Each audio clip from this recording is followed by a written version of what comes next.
Hello, fellow YouTube family. This is Redbirds again. I want to give an update a little bit about Russia. What happened with the Russian stock market? This is actually part two to what I did last week. How it dropped 18%. Why the government itself just shut it down. A lot of it is that they didn't want a free fall. They didn't want it just to bottom out. Dropped 18%. If we would lose 18% of our stock market, would just evaporate the first hour. We would really end up losing 22 to 2,500 points in a heartbeat. A lot of businesses would just fall under, and the same thing for them. I was doing some research, and my thing was the causes of the Russian economic meltdown here last week. I got an article from the Economic Times. How the West rendered the USSR bankrupt. It's right here. It's a very credible resource. As always, if I'm going to make a statement or talk about a topic like this, I don't want to just pass rumors. I want to be legitimate. Okay, the beginning of the article is, this article was made March 29, 2012. Remember, this is 3 weeks before this happened with Russia. So I'm going to start reading it. A news analyst showing how the radical policies advocated by Western economists helped to bankrupt Russia. By Western economists helped to and other former Soviet countries after the Cold War had been released by researchers at the University of Cambridge. The study led to academics at the University of Cambridge in the first to trace the direct link between the mass privatization programs adopted by several former Soviet states and the economic failure and the corruption that followed. Now I'm going to go down. Devised principally by Western economists, mass privatization was a radical policy to privatize rapidly large parts of the economies of countries such as Russia during the 1990s. The policy was pushed heavily by the International Monetary Fund, the World Bank, and the European Bank for Reconstruction and Development. Its aim was to guarantee all swift transition to capitalization before Soviet sympathizers could seize back the reins of power. Instead of the predicted economic boom that followed in many ex-communist countries was a severe recession on a par with the Great Depression of the United States and Europe in the 1930s. The reason for economic collapse and the skyrocketing poverty in Eastern Europe, however, has never been fully understood, nor have researchers been able to explain why this happened in some countries like Russia but not others such as Estonia.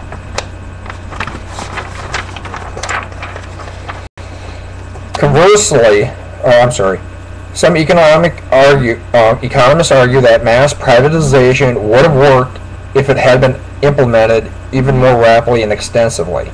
Conversely, others argue that although mass privatization was the right policy, the initial conditions were not to make it work well.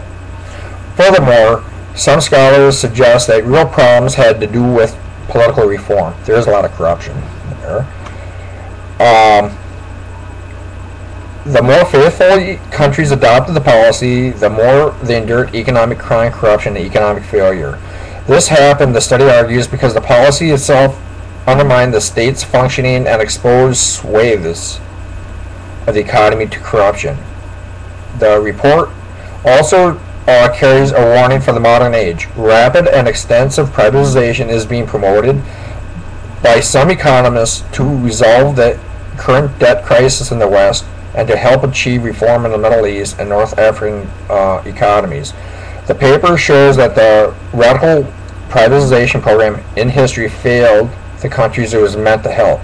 The lessons of unintended consequences in Russia suggest that we should proceed with greater caution when implemented untested economic reforms.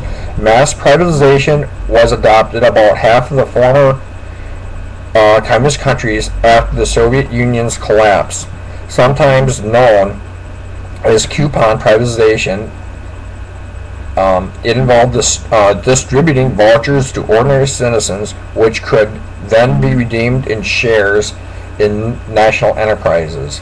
In practice, the few people understood the policy, and most were desperately poor, so they sold their vouchers for anything possible, as quickly as possible.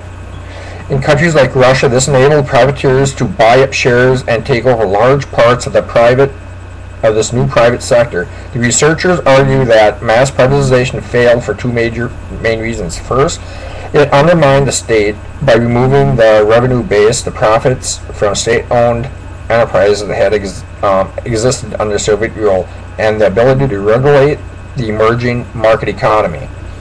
Second, mass privatization created enterprises devoid of strategic ownership and guidance by opening them up to corruption. Corrupt owners who stripped assets and failed to develop these firms. Result was vicious cycle of failing state and economy, King says. Like I said, this is in Economic Times. One thing is really what it's getting to is that what the West did was giving them money and everything else and expecting a very fast and quick turnaround. There's a lot of corruption in Russia, and that's why it fell. The West wanted quick turnarounds, and they didn't, they wanted more money, and they really sucked them dry in Russia. And that's the problems with the Russians, is that historically, if we looked at the Bolshevik Revolution during the First World War in 1917, when they overthrew the Tsar Nicholas II, and the Bolshevik Revolution within the next few years, and then they came up with Lenin. And then we can look at in the the purge of the Russian Empire and all that in 1930s, where they wiped out 40,000 political opponents, military officers, and high-ranking officials, and then that's what Stalin did. And then we could look at what happened in 1991 with the collapse of the Soviet Union, and then 1989 when East Germany joined West Germany. Basically, what had happened is a lot of these Eastern European countries, including Russia, they borrowed a lot of money, and so they can become capitalist like the United States and Western Europe, and they can be able to make a lot of money. What had happened is they didn't make a lot of money, is because sometimes capitalism, even though it works in the United States, may not work in Russia. All right, communism somehow works in China, where but the thing is, that is why specifically what had happened with the Russians and stuff. The report I read from the Economic Times was March 29th this year. They already knew 3 weeks ahead of time that Russia was heading to a very, very severe problems, and this is going to affect the West, because it isn't just Russia itself, but it's Western European countries, because they borrowed money, just like Greece did from the International Monetary Fund, the World Bank, and the United States, whatever. They borrowed money. The problem is they cannot pay it back. They did the same thing as what our CEOs did. They get fired from their job, and severance pay, they would give them $40 million, $45 million. And we did the AIG, bail a lot of these companies out with billions of dollars. And the money never went to help the businesses. They just did big payouts to the CEOs.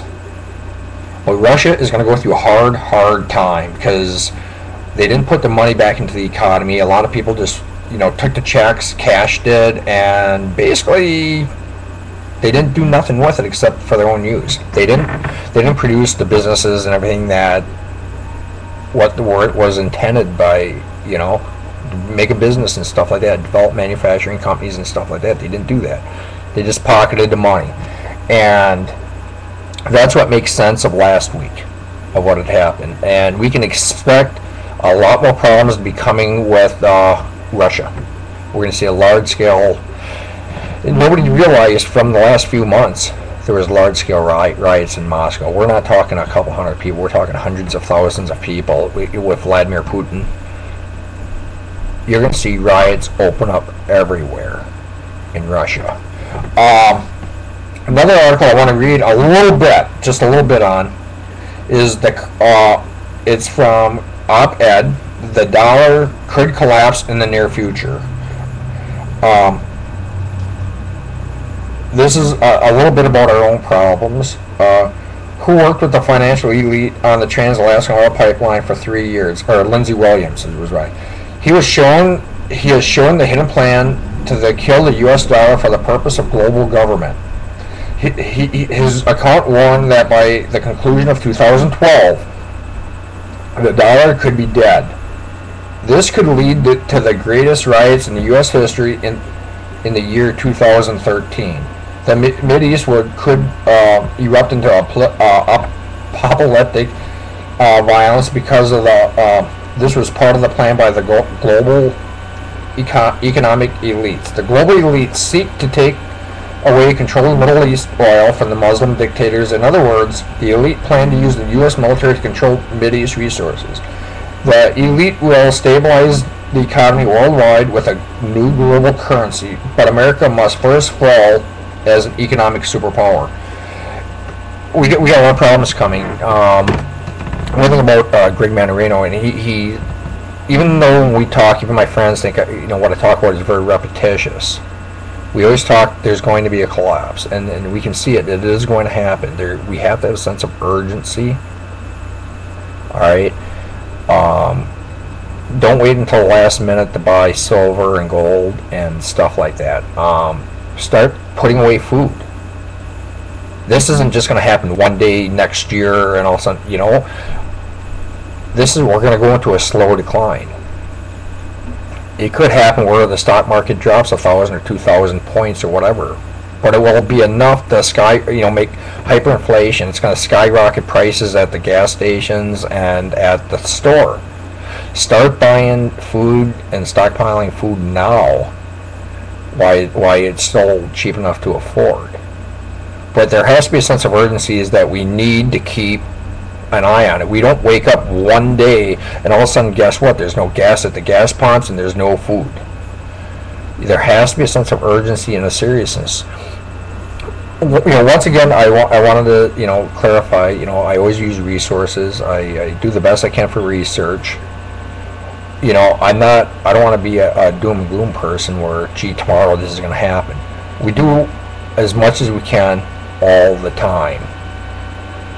We have to keep pushing forward. We can't forget about this. Because, if you have children and family, and these are things we need to think about how we're going to feed our family and to make it through these difficult times, and that's the thing, make it as easy as we can for our families. I do want to say thank you for all the nice comments and all that I received, and I'm going to be making another update probably either tomorrow or the next day. Another update about a little bit about the Russians. I'm not going to delve too much more into that, but it's going to be more of the world, the other countries and all that are going through economic hard times too. God bless. Take care and feel free to subscribe. Thank you very much.